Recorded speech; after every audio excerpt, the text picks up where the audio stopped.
আপনি কি কখনো ভেবেছেন যে পুরুষদের অধিকার বা সুরক্ষা বলতে কিছু আছে কি না?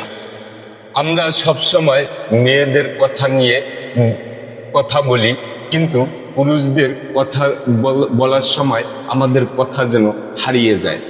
আমাদের সমাজে একজন পুরুষ প্রায়ই আইনি, সামাজিক ও আর্থিক বৈষম্যের শিকার হয়। তার মেধা, যোগ্যতা এবং মানবিক মর্যাদাটুকু প্রশ্নবিদ্ধ হয়।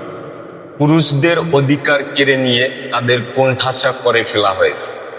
কিন্তু পুরুষ সুরক্ষা কিংবা পুরুষ অধিকার মানে এর মানে হচ্ছে পুরুষদের প্রতি ইতিবাচক দৃষ্টিভঙ্গি তৈরি করা এবং লিঙ্গ বৈষম্য দূর করা।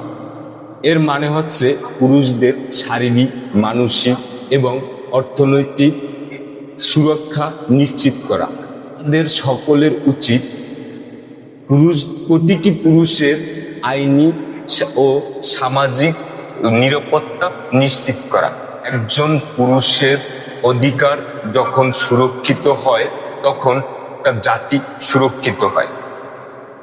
তাই আমরা রাইজেন ম্যান পুরুষদের জেগে ওঠার আহ্বান জানাই।